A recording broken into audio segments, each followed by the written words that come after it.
Video ini didukung oleh Forex IMF, broker resmi yang saya rekomendasikan untuk Anda semua trader Indonesia. Forex IMF adalah broker forex resmi dan legal oleh Bapepti, CFX, ICDX, Keriling Berjangka Indonesia, dan juga Indonesia Clearing House. Di sini saya melihat kelebihannya adalah selain dari legalitasnya, yaitu terdapat beberapa layanan yang bisa kita lihat di produk. Di sini ada layanan signal trading forex, indikator forex, maupun komunitas forex selaku grup premium bagi para nasabah. Di referensi trading kita juga bisa lihat adanya analisa forex hari ini dan analisa forex mingguan seperti ini yang akan membantu kita dalam analisa forex sehari-harinya. Selebihnya, silakan Anda kunjungi link website yang sudah saya sertakan di link deskripsi video di bawah ini. Halo semua, kembali lagi bersama saya Johan di Jurnal Trading ID. Jadi pada kesempatan video kali ini saya akan membahas mengenai XAUUSD seperti biasanya, dan kita juga akan membahas mengenai DXY atau USD itu sendiri. Lalu sebelum kita bahas XAUUSD secara teknikal, ya kita akan membahas dulu mengenai DXY dan juga USD Gold ini sendiri secara sentimen pasar atau dari news yang sudah berlangsung selama 1 minggu ke belakang gitu. Nah, nanti dari news ini yang akan kita coba untuk melihat ya kira-kira sentimen pasarnya itu bisa membawa pergerakan untuk si gold dan juga untuk si DXY ini di minggu ini tuh bagaimana gitu. Itu yang akan kita bahas juga di video ini. Jadi kalau kalian penasaran, langsung aja kita nonton di video berikut ini. Pertama kita akan bahas itu adalah mengenai neraca perdagangan Amerika. Itu terjadi pada tanggal 7 Februari 2023 ya. Yaitu hasilnya kalau kita perhatikan aktualnya itu sekitar 67,40 ya, kemudian untuk perkiraan di 68,50. Artinya memang kalau kita perhatikan di sini ya, itu lebih bagus daripada hasil yang diprediksikan oleh si data di sini gitu. Nah, kalau kalian belum tahu apa itu neraca perdagangan Amerika Serikat, nah di sini ada neraca perdagangan mengukur selisih nilai impor dan ekspor barang dan jasa selama periode terlapor gitu. Di sini ada juga dikasih tahu ya, angka positif mengindikasikan bahwa ekspor barang dan jasa lebih besar dari impor gitu.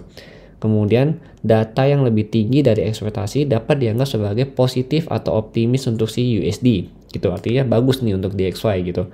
Sedangkan data yang lebih rendah dari ekspektasi dapat dianggap sebagai data yang negatif atau pesimis untuk DXY atau untuk USD sendiri. Nah, kita lihat lagi nih. Kita coba lihat ke chartnya. Jadi untuk chartnya kita lihat di tanggal 7 Februari ini kan terjadi pada tanggal jam 8.30 ya atau jam setengah 9 ya.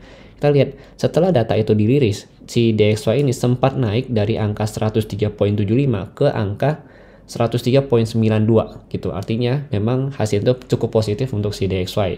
Nah, kemudian setelah itu kita lihat lagi nih. Ada lagi. Setelah dia neraca perdagangan itu kan ada lagi power speech yaitu di jam 12 ya atau tengah malam. Nah, kita lihat dari hasil power speech kemarin itu pada tanggal 8 ya. Di sini kita lihat bahwa inflasi AS melambat tapi jalan bergelombang masih depan. Itu artinya apa? Kalau kita perhatikan di sini memang si Powell bilang Bank Sentral AS dalam beberapa bulan terakhir meredam kampanye agresifnya untuk mengendalikan lonjakan inflasi gitu.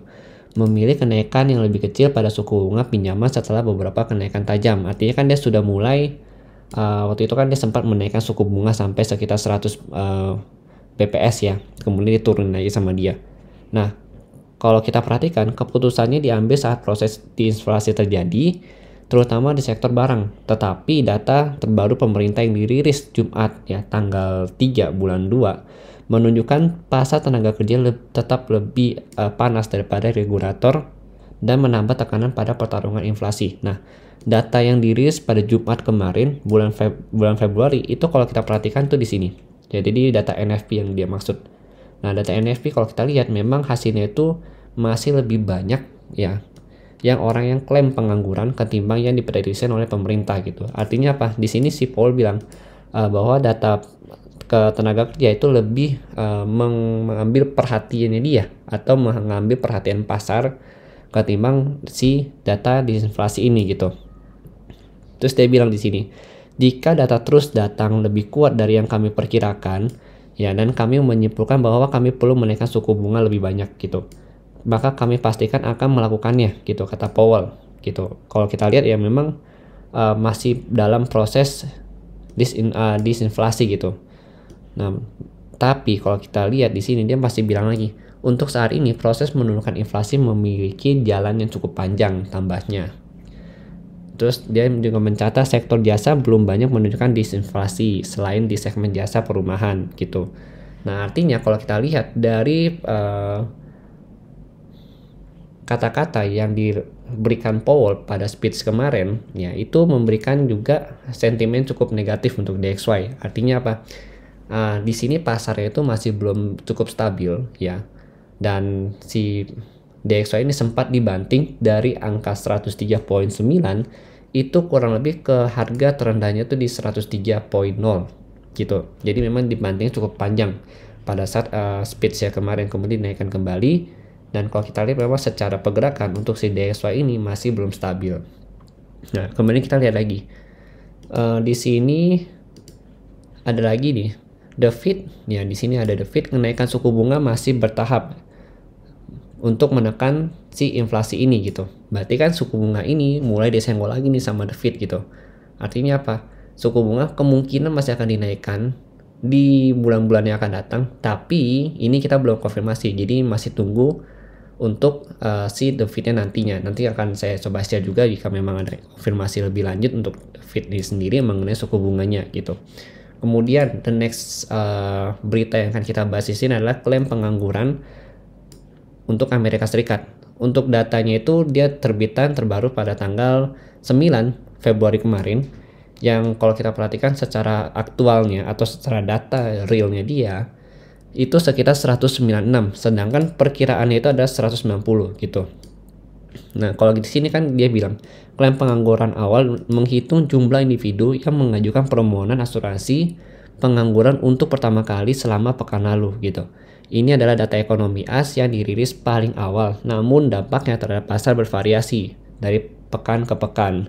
Data yang lebih tinggi dari ekspektasi dapat dianggap sebagai negatif atau pesimis untuk USD gitu. Ini kan kalau kita lihat data lebih tinggi, berarti kan ini negatif atau buruk untuk si DXY gitu. Sedangkan data yang lebih rendah dari ekspektasi dapat dianggap sebagai positif atau optimis untuk si USD ini sendiri gitu. Nah, kalau kita perhatikan pada tanggal 9 bulan 2, iya untuk yang klaim yang pengangguran yang ini, kita lihat di sini. Nah, datanya itu kan menunjukkan sentimen yang cukup buruk ya untuk DXY ya. Nah, kita lihat di sini DXY itu dibanting dari angka 102.8 itu ke harga 102.6 gitu. Lalu habis itu langsung dinaikkan kembali gitu. Jadi kalau kita lihat di sini memang si DXY ini itu digerakkan dari sentimen pasar. Kalau memang secara pergerakan atau fundamental itu masih belum stabil dianya. Jadi dia sebenarnya masih menunggu keputusan dari The Fed itu maunya gimana untuk kedepannya. Oke, kemudian untuk news yang terakhir pada Jumat kemarin itu kan ada Michigan Consumer Sentiment ya. Nah, kalau di sini kita lihat data yang dilaporkan sebesar 66.4. Terus dari data ini lebih baik dari ekspektasi pasar yang sebelumnya diperkirakan di 65 gitu. Artinya apa? Kalau kita lihat di sini, si data ini memang lebih baik dan memang memberikan efek positif untuk si DXY itu sendiri. Nah, bagi yang belum tahu apa itu sentimen konsumen Michigan atau MCSI ya, nah ini ada penjelasannya. Survei bulanan tingkat kepercayaan konsumen AS yang dilakukan oleh University of Michigan. Ini didasarkan pada survei telepon yang mengumpulkan informasi tentang harapan konsumen mengenai ekonomi secara keseluruhan. Jadi ini yang disebut dengan Michigan Consumer Sentiment gitu. Oke, kalau kita lihat dari Michigan Consumer nih, itu memang datanya cukup bagus untuk si DXY. Nah, kita lihat DXY berhasil di-push dan berhasil break dari mana? Dari resisten yang cukup penting yaitu 103.4. Artinya di sini si DXY sendiri itu masih coba untuk melakukan kenaikan ya dengan cara bertahan di atas area resisten yang di breakout yang saat ini sudah menjadi area support yaitu di 103.46 begitu. Oke, jadi sekian untuk pembahasan news kita untuk hari ini atau di video ini. Lalu kita lanjut lagi untuk membahas secara teknikal untuk si DXY dan juga XAUUSD.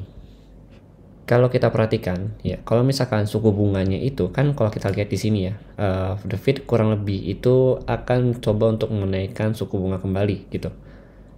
Belum menaikkan suku bunga lebih banyak kalau misalkan data pengangguran itu masih lebih besar ya datanya ya, atau angkanya itu lebih besar dari yang diprediksikan oleh Fed itu sendiri. Artinya apa? Kalau misalkan data suku bunga itu dinaikkan kembali di minggu depan, di bulan depan, itu otomatis akan memberikan dampak positif lagi untuk si DXY gitu. Artinya apa? Kalau memang sejalan dengan teknikalnya, DXY ini ditambah dengan kenaikan suku bunga, ini bisa cukup untuk membuat sentimennya positif untuk DXY dan memang menjadi kekuatan lagi untuk si DXY. Artinya di sini DXY itu akan coba untuk naik kembali, kurang lebih nanti kemana? Kalau kita perhatikan dia bisa retest lagi ke sini gitu, ke sini, ke 105,5 ya di sini gitu. Kalau misalkan suku bunga jadi dinaikkan, artinya gold ini sendiri selama DXY naik itu dia akan melanjutkan penurunan dan memang nantinya akan sejalan dengan si polanya dia, si bearish flag ini gitu. Kurang lebih kemana? Kalau DXY itu ke 105,5, maka gold ini itu bisa kurang lebih ke harga bisa menembus ke harga 1825 kembali gitu, di angka sini 1825. Artinya si gold ini mengalami pelemahan lanjutan ya, oleh yang disebabkan oleh kenaikan di si DXY itu sendiri. Jadi memang kita harus menunggu dulu data feed itu bagaimana untuk kelanjutannya. Nanti akan saya coba update di channel Telegram Journal Trading ID dan juga update video ke depannya. Analisis untuk si gold ini dulu. Kalau kita perhatikan untuk gold sendiri itu memang secara pergerakan itu lebih membentuk bearish flag ya kalau kita perhatikan ya. Dan ini gerakannya juga sudah saya pernah share di channel Telegram pada hari kemarin. Lalu kalau kita lihat bearish flag ini sudah mulai dibentuk dari tanggal 4 Februari sampai kurang lebih ditembusnya itu adalah tanggal 9 Februari. Jadi kalau misalkan kalau kita lihat di sini memang secara flag itu sudah valid karena dia ada satu candle penembusan di sini.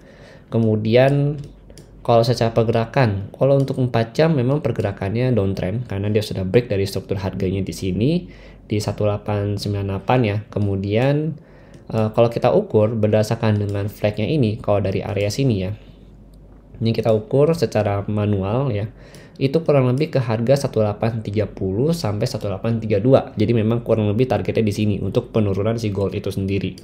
Nah kemudian itu kan secara manual gitu, tapi kalau misalkan kita lihat dari polanya untuk di 4 jam ini dia masih cenderung sideways.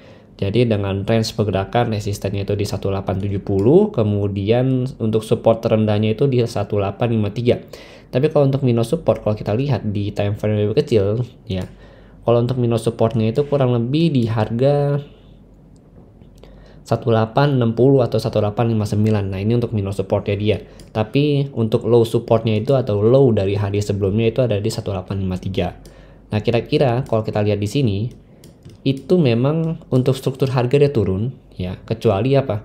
Kecuali dia bisa break dari 1870 karena ini merupakan resisten cukup penting kalau kita lihat untuk si gold ini sendiri.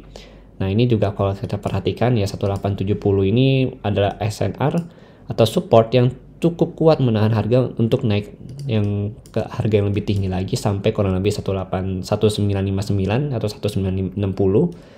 Kemudian ini kan dia udah breakout nih, artinya apa? Selama dia masih belum bisa breakout dari angka ini, artinya dia akan melanjutkan penurunan ke bawah. Kurang lebih kemana? Kurang lebih sih kalau kita lihat untuk terjauhnya itu bisa ke 1830 sampai 1832. Nah kemudian untuk next support dia, kalau kita mau ngomong next support, itu kita bisa manfaatkan low yang ini. Nih low yang pada tanggal 5 Januari 2023, low-nya itu kurang lebih di 1825. Ini minor supportnya dia gitu. Lalu kalau kita lihat ya, yang harus kita perhatikan lagi untuk SNR-nya selain 1870 ya untuk minggu depan, yaitu adalah area SNR 1889, kemudian SNR 1880. Nah, kenapa area ini harus kita perhatikan? Nah, area ini perlu kita perhatikan ketika harga itu berhasil pullback di atas 1870. Jadi selama dia belum berada atau masih belum bisa menembus 1870, maka kita tidak perlu untuk memperhatikan SNR 1880 dan juga 1889 ini. Karena pergerakannya masih akan condong untuk ke bawah gitu. Berarti harus kita perhatikan mana? yang harus kita perhatikan itu adalah support yang ada di sini 1853, ya terutama yang ini ya. 1853, kemudian 1839 sampai 1825 gitu. Itu harus kita perhatikan. Tapi begitu harga 1 jam, kalau kita lihat di sini misalkan kita pakai 1 jam. Kalau ada satu candle 1 jam yang berhasil breakout dan bertahan di atas 1870, maka kita perlu memperhatikan 1875, 1880 sampai 1889 di sini. Nah, karena kalau dia sudah breakout di atas 1870, artinya dia ada potensi untuk membatalkan si bearish flag ini gitu. Apalagi dia sampai retest ke 1889 gitu. Nah, kalau dia breakout dari 1889, ini sekalian kita lihat outlook untuk minggu depan, maka kurang lebih nanti dia akan coba retest ke area sini. Nah, 1911 sampai 1918. Ini adalah area retest dia untuk mengambil likuiditas pasar di sini. Di sini ya. Tapi kalau kita ada minor support juga di 1902 di sini minor resistennya. Kalau untuk ambil likuiditas pasar itu kurang lebih 1911 sampai 1918. Ini untuk range harganya gitu. Nah, ini yang harus kita perhatikan pokoknya kalau untuk si gold ini sendiri. Dan ini memang untuk mapping belum ada perubahan karena memang pergerakannya cenderung sideways. Nah, ini untuk gold. Berarti kita bahas juga untuk si DXY-nya. Kalau kita perhatikan dari segi DXY ya, kalau dilihat untuk DXY sendiri kita coba lihat 4 jam. Kalau 4 jam ini DXY masih uptrend gitu. Kenapa? Karena area breakout dia itu kan di sini. Nah, ini kita kasih warna merah. 102.4 gitu. 102.4 ini masih belum bisa disentuh sama dia. Jadi selama si DXY berada di atas 102.4, DXY masih akan melanjutkan kenaikannya gitu. Apalagi kalau kita perhatikan di sini ya. Dia berhasil close di atas 103.46, artinya yang harus kita perhatikan adalah resisten 103.75 sampai 104.12. Ini yang kita bahas juga pada video update yang sebelumnya gitu. Nah, kemudian kenapa harus kita perhatikan itu? Karena kalau kita lihat DXY ini berhasil membentuk bullish flag. Ya, tapi kalau misalkan kalian punya pandangan lain untuk si DXY, silahkan kalian komen di kolom komentar ya. Nah, tapi kalau yang saya perhatikan sini adalah bullish flag untuk si DXY. Artinya kalau DXY masih mau lanjut naik, berarti dia minimal harus bertahan di atas 102.9. Karena ini adalah area support dari daily-nya dia. Coba kita cek untuk daily. Nah, ini kita lihat dari tanggal breakout-nya dia di tanggal 3 Februari sampai tanggal 10 Februari itu cenderung candle dia tuh reject di area-area sini gitu. Artinya 102.9 ini itu adalah support daily-nya dia yang terbentuk pada tanggal kurang lebih kalau kita lihat di sini itu tanggal 9 Januari 2023 ya. Jadi sama dia masih bertahan di atas 102 minimal di sini bertahannya. Itu berarti secara struktur dia akan coba untuk naik lagi ke atas. Dan memang kalau kita lihat lagi di 4 jam dia sudah breakout dari mana? Ini breakout dari area bullish flag-nya dia. Begitu. Oke, kita maka untuk diperhatikan ada 104.12, 103.92 dan 103.75. Ini untuk mapping minggu depan. Tapi kalau untuk intraday trading, ya mungkin akan saya update lagi di hari-hari biasa seperti weekdays gitu. Nah, ini kita untuk membahas pergerakan si DXY dari minggu kemarin ke minggu depan gitu. Jadi memang condong mana? Kalau kita perhatikan memang lebih condong untuk melakukan kenaikan. Kemudian karena si DXY-nya ini bullish flag, berarti si gold ini kan bearish flag gitu. Nah, ini yang saya bilang, selama si gold belum bisa 100 dia tembus 1870, maka kemungkinan besar gold itu masih akan turun karena sentimen pasarnya masih bearish gitu. Tapi kalau untuk DXY, nah kita lihat DXY kalau berhasil break dari 103.75 ya, artinya si gold ini juga bisa break dari mana? Bisa break dari low-nya dia di sini 1853.09. Dan memang nantinya akan melanjutkan penurunan kurang lebih ke 1839 mengenai si gold dan juga si DXY untuk video weekly ini ya. Jadi kalau untuk intraday mapping nanti akan saya update di hari biasa seperti hari Senin, terus Selasa, Rabu, Kamis dan juga Jumat itu masuk ke bagian mapping intraday. Nah, kalau untuk weekly video seperti ini biasa kita untuk analisa secara big view-nya dan nanti berarti kita masih butuh konfirmasi untuk di hari Senin. Jadi kalau misalkan kalian punya pandangan atau perbedaan pandangan dengan saya, silakan kalian sharingkan ya kalau boleh. Dan saya akan sangat berterima kasih sekali bagi kalian yang mau berbagi pandangan dengan saya dan juga teman-teman Jurnal Trading ID lainnya di kolom komentar YouTube ini. Kalau misalkan ada juga informasi yang belum saya sampaikan mengenai gold ataupun mengenai DXY atau mengenai beberapa pair lain yang kalian ketahuin, boleh banget kalian juga sharingkan dengan saya dan juga teman-teman Jurnal Trading ID di kolom komentar. Dan saya akan sangat berterima kasih sekali bagi kalian yang mau saling berbagi supaya kita itu bisa saling mengenal juga satu sama lain dan bisa saling berkomunikasi gitu. Dan setelah itu kita juga bisa lebih menambah sudut pandang kita untuk trading di minggu depan gitu. Jadi sama-sama membantu di dalam dunia trading ini untuk mencapai profit yang lebih konsisten lagi. Oke? Jadi mungkin sekian dulu penjelasan dari saya. Terima kasih. Kalau misalkan ada salah kata atau misalkan salah penyebutan, saya mohon maaf. Dan sampai jumpa pada video berikutnya.